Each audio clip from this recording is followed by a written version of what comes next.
আসসালামু আলাইকুম। আচ্ছা ফারাজ ভাই, আমরা গ্রন্থ একটা আকীদা গ্রন্থ আছে ইসলামের, খুবই বিখ্যাত আকীদা গ্রন্থ। আকীদা গ্রন্থটার নাম শারহুল আকীদা আত-তাহাবিয়া। লেখক ইমাম ইবনে আজ আবিল ইজ আল হানাফি। প্রকাশনা মাকতাবুস সুন্নাহ, পৃষ্ঠা 423-424। ইমাম তহাবি, আমাদের ইয়া ভাই, আপনি তো ইমাম তহাবির নাম শুনছেন নাইম ভাই নাকি? হ্যাঁ, শুনছি। ইমাম তহাবি বলেছেন, একটু ভাই আমাদেরকে এখানে কি লেখা আছে একটু পড়ে শোনান তো ভাই। এখানে লেখছে তাকদীর সম্পর্কে আসল কথা হলো এটি সৃষ্টিকুলের ব্যাপারে আল্লাহর একটি গোপন বিষয়, যা নৈকট্যপ্রাপ্ত কোনো ফেরেশতা কিংবা প্রেরিত কোনো নবীও অবহিত নন। এ সম্পর্কে গভীর চিন্তাভাবনা করা অথবা অনুরূপ আলোচনায় প্রবৃত্ত হওয়া ব্যর্থ হওয়ার কারণ বঞ্চনার সিঁড়ি এবং সীমালঙ্ঘনের স্তর। অতএব সাবধান। এ সম্পর্কে চিন্তাভাবনা এবং কুমন্ত্রণা হতে সতর্ক থাকুন। কারণ আল্লাহ তাআলা তাকদীর সম্পর্কিত জ্ঞান তার সৃষ্টিকুল থেকে গোপন রেখেছেন এবং তাদেরকে এর উদ্দেশ্যে অনুসন্ধান করতে নিষেধ করেছেন। যেমন আল্লাহ তাআলা বলেন, তিনি যা করেন সে বিষয়ে তাকে প্রশ্ন করা হবে না, বরং তারা তাদের কৃতকর্ম সম্পর্কে জিজ্ঞাসিত হবে। অতএব সূরা আম্বিয়া 23। অতএব যে ব্যক্তি একথা জিজ্ঞাসা করবে তিনি কেন এ কাজ করলেন, সে আল্লাহর কিতাবের হুকুম অমান্য করল। আর যে ব্যক্তি কিতাবের হুকুম অমান্য করল সে কাফেরদের অন্তর্ভুক্ত হলো। আচ্ছা, তার মানে আমরা বুঝলাম তাকদীরের বিষয়টা নবী রাসূল এমনকি ফেরেশতারাও অবহিত না। তাকদীর এমনই একটা বিষয় যে বিষয়টা নিয়ে গভীর চিন্তা ভাবনা করলে আ কাফের হয়ে যাওয়ার সমূহ সম্ভাবনা, মারাত্মক বিপজ্জনক হইল এই তাকদীর বিষয়টা। কারণ এই বিষয়ে জ্ঞান নবী রাসূলেরও ছিল না নাকি? সৃষ্টিকুলের কারোরই ছিল না, নবী রাসূলেরও ছিল না। নাকি নাঈম ভাই? এটাই তো এখানে লেখা। হ্যাঁ, এটাই পরিষ্কার। এটাই আপনার লেখা। যে চুনাহাগা পেজ, সেই চুনাহাগা পেজের চুনাহাগা মুমিনরা তাদের তাকদীর সম্পর্কে যৌক্তিক জ্ঞানটা আছে, যেটা আল্লাহ পাক সৃষ্টি যুগে জগতের কাউরে ফারাজ ভাই দেখেন, চিন্তা করেন আমাদের বাংলাদেশের চুনাহাগা মুমিনরা তো আন্তর্জাতিক সেলিব্রিটি ভাই। যেই আল্লাহ পাক নিজে কইছে যে এইটার মানে জ্ঞান এমনকি ফেরেশতা নবী রাসূল পর্যন্ত নাই, এইটার গভীর অনুসন্ধান করতে নিষেধ করছে। সেখানে বাংলাদেশের চুনাহাগা লাইভকারীরা এই জ্ঞান পায়া গেছে এবং তারা লাইভ। আচ্ছা, যাই ভাই, হোক, আসিফ ভাই, এখন আপনি তো মজার বিষয় এখানে হচ্ছে আসিফ ভাই যে এখানেই তো হাদিসটার উপরে বেস একেবারে করে ভাই। ভুল করে ফেলতেছেন। এখানে হ্যাঁ, তো ওই যে আসিফ ভাই ভুল করে ফেলতেছেন। ফেরেশতা নবী রাসূলের তাকদীর মানতে কি ভাই যুক্তি দরকার আছে আসলে? দেখেন, না, ফেরেশতা আর নবী রাসূল দুইজনের সাথে আল্লাহর ডাইরেক্ট কানেকশন। তাদের যদি আল্লাহ বলে যে আজকে থেকে গু খাবা, গুয়ের মধ্যে তোমার ওয়াইগু মিডের স্বাদ পাবা, তারা যেহেতু আল্লাহর সাথে ডাইরেক্ট কানেকশন তাদের করবেই, তারা তো এর মধ্যে যৌক্তিকতা বুঝতে যাবে না। তো ওনাদের তো দরকার নাই ভাই এটার মধ্যে যৌক্তিকতা কি এই সেই। তাদের সাথে যেহেতু আল্লাহর ডাইরেক্ট কানেকশন, তারা এটা প্রমাণ ছাড়া মানবে, এটাই তো এইটাই তো যৌক্তিক। প্রমাণ ছাড়া মেনে নেওয়া তাদের জন্যই তো যৌক্তিক ভাই। আমরা তো কিছুই বুঝতেছি না ভাই। আমি তো মানে কি একটা হইল। সেই কাজ ভেঙে গেল আসিফ মহিউদ্দিনের। এক সেকেন্ড একটা জবাবও দিতে পারলেন না, দেখছেন আসিফ ভাই? শেষ, কেরিয়ার শেষ ভাই, আপনার কেরিয়ার খতম। ঠিকই বলছেন ভাই, ঠিকই বলছেন। আমরা একটু দেখি আরেকটু পড়ি এখানে কি লেখা। তিনি গোমরাহ এখানে দেখেন তো ভাই, এখানে কি লেখা? তিনি গোমরাহ করেন এবং তিনি হেদায়েত দান করেন। এটা তো লেখা এখানে নাকি? নাঈম ভাই? নাঈম ভাই, এখানে তো এটা লেখা আছে নাকি? আনমিউট করেন নাঈম ভাই। হ্যাঁ, জি, এটা কি লেখা আছে এখানে? আ মানে কি, পা কি সৃষ্টিকুলের বিষয়? আসল কথা হলো এটি সৃষ্টিকুলের ব্যাপারে আল্লাহর একটি বিষয়। অর্থাৎ তিনি সৃষ্টি করেন, তিনি ধ্বংস করেন, তিনি কাউকে ফকির বানান, তিনি ধনী বানান। আচ্ছা, এই যে ধনী গরিব যে হয় এটা কি মানুষের নিজ ইচ্ছায় হয় নাকি আল্লাহ বানাইলে তারপর হইতে পারে? এখানে তো ওইরকমই লেখা আছে, আল্লাহই বানায়। ও, মানে মানুষের এখানে আচ্ছা, মৃত্যু যে হয় এটা কি ফ্রি উইল এর অন্তর্ভুক্ত? মানুষ কি নিজের ইচ্ছা করে ফ্রি উইল কইরা মৃত্যু হইতে পারে? না, ওইটা তো একবারে কখনো সম্ভব না। ওটা তো বেসিক বিষয় যে ওটা আল্লাহ যখন নির্ধারণ করছে তখনই হবে।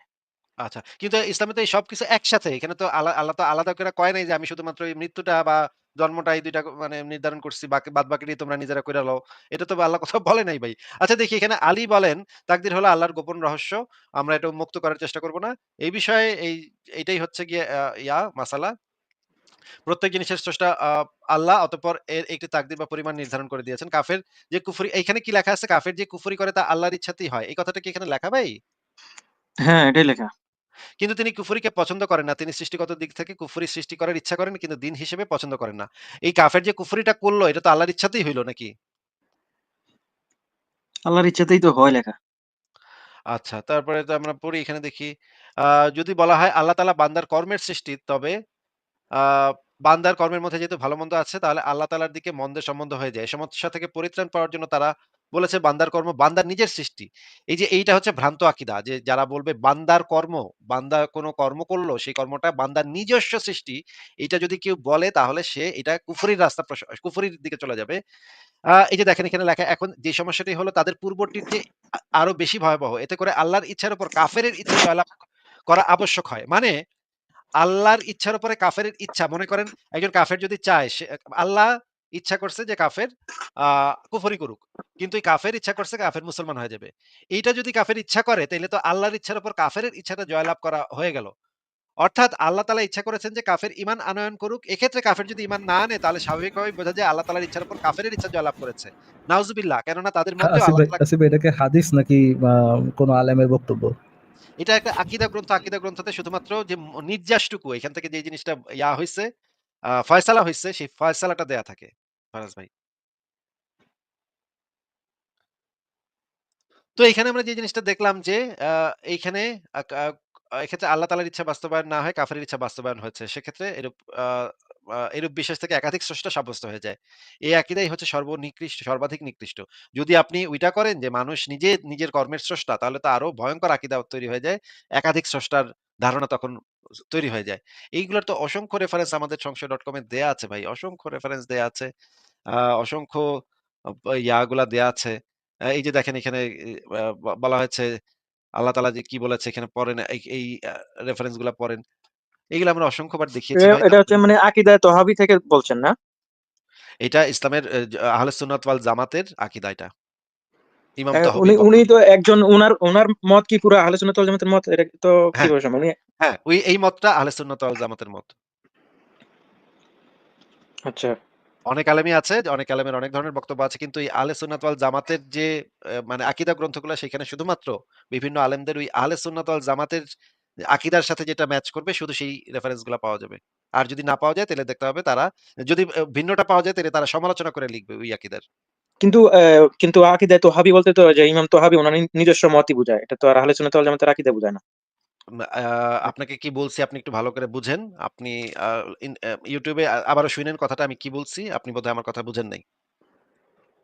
মানে আপনি বলতে চাচ্ছেন যে উনার এগেইনস্ট এ কেউ বলে নাই। এটাই মানে সবাই সর্বসম্মতভাবে আচ্ছা গ্রহণ ঠিক আছে করছে। আবারও বলি। আহলে সুন্নাত ওয়াল জামাতের যে আকীদা গ্রন্থ আছে সেই আকীদা গ্রন্থের ভিতরে যেই সমস্ত আলেমদের বক্তব্যকে সমর্থন করা হয়েছে, একেকজন ব্যক্তির একেকটা আকীদা থাকতে পারে। কিন্তু যেই আকীদাগুলা এই আহলে সুন্নাত ওয়াল জামাতের আকীদার সাথে ম্যাচ করছে শুধুমাত্র সেই বক্তব্যগুলাকে রেফারেন্স হিসেবে সেই বইটাতে সন্নিবেশিত করা হয়ে নিচে সেটাকে সমর্থন করা হয়েছে আহলে সুন্নাত ওয়াল জামাতের পক্ষ থেকে। আচ্ছা, এবং এই তো মানে আকিদায়ে তহাবি গ্রন্থতে, এই কিতাবে। হ্যাঁ, এই যে এটা হচ্ছে আ আহলে সুন্নাত ওয়াল জামাতের আকীদা গ্রন্থ। এই গ্রন্থে ইমাম তহাবীর একটা বক্তব্য আনা হয়েছে। আচ্ছা, আচ্ছা, অন্য আচ্ছা, বুঝতে পারছি। আলেমদেরও বক্তব্য আনা হয়েছে যেই বক্তব্যগুলা আহলে সুন্নাত ওয়াল জামাতের আকীদার সাথে ম্যাচ করে। হ্যাঁ, ঠিক আছে ভাই। এখন কথা হচ্ছে, কিন্তু মজার বিষয় হচ্ছে আপনি যে হাদিসটা মূলত যে হাদিসটার উপর বেস করে কথা বলছিলেন যে ওই যে করিয়ে নেন।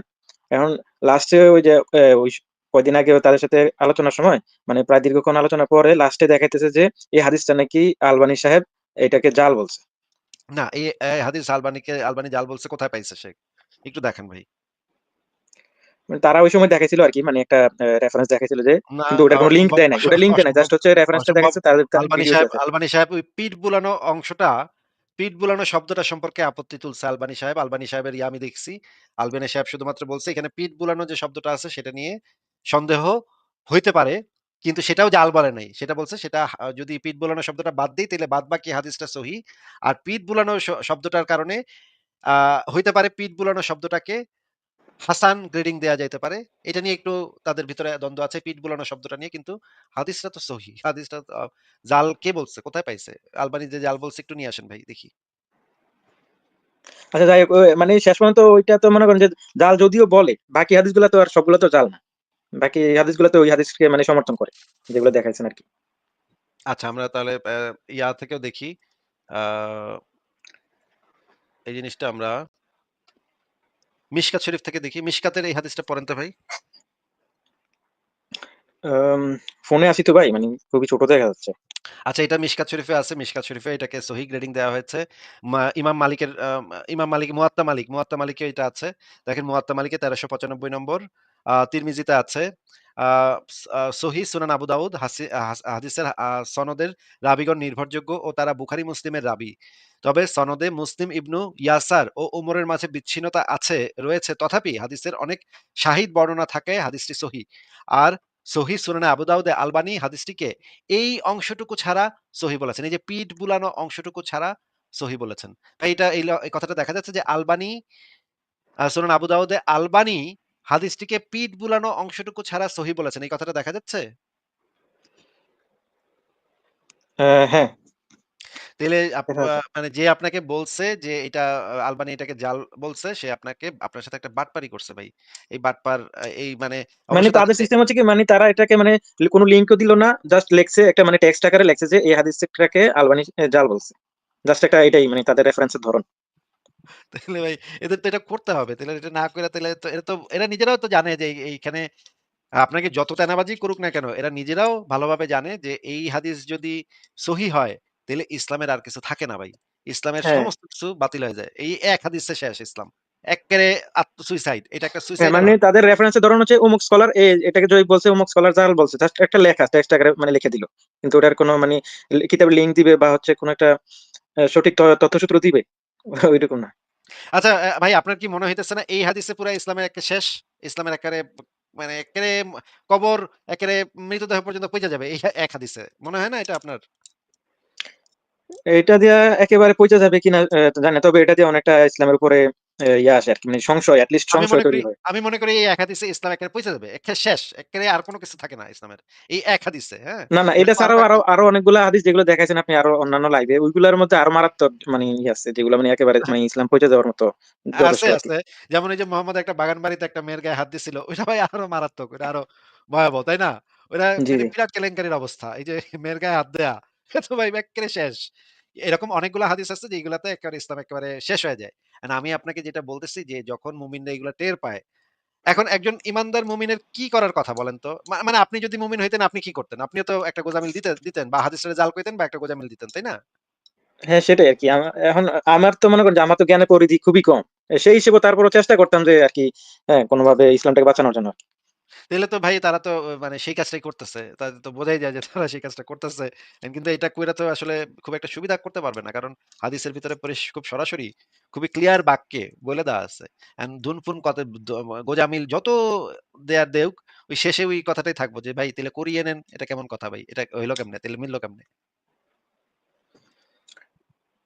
সেটাই ভাই। এখন ভাই এইগুলা এখন ইসলামকে বাঁচাইতে হলে ভাই একমাত্র ওই যে আহলে কোরআন হয়ে যেতে হবে ভাই। এছাড়া কোনো উপায় নাই। নাইলে নাস্তিক হইতে হইব। আচ্ছা আমি একটা হাদিস আপনাকে দেখাইতে পারি। আ একটু দাঁড়ান। আ এই হাদিসটা আমি একটু দেখাইতে পারি।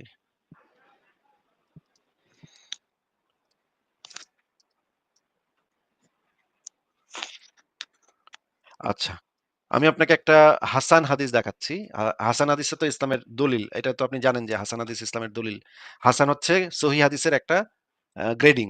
মানে এক ধরনের সহিহ হাদিস। এটা তো জানেন। বুঝতে পারছি ভাই। ভাই কিন্তু আমাকে আর মানে হাদিস দেখানোর মনে হয় না মানে দরকার আছে। কারণ আপনার লাইভে যে হাদিস দেখছি বুঝছেন? মানে হাদিস আর দেখানোর মনে হয় যে জরুরত নাই। কারণ হাদিস কিন্তু দেখলে নাস্তিক হইতেই হইব।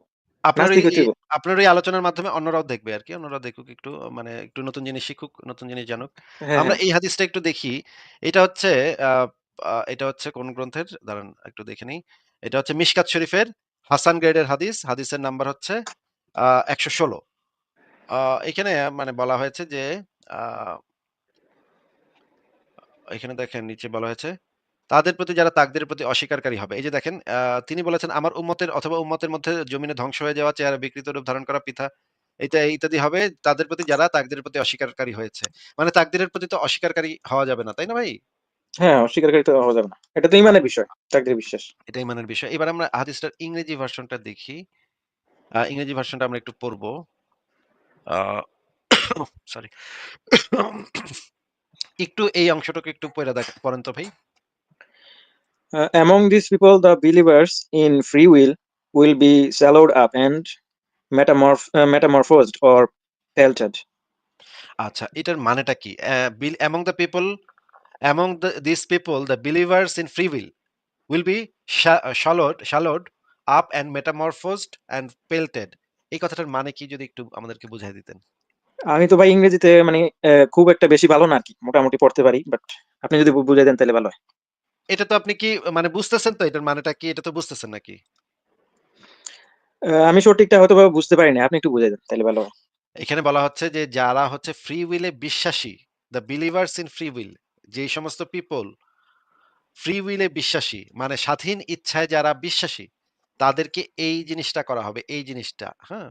এইটার বাংলাটা এইখানেই বলা আছে, অনুবাদেই বলা আছে।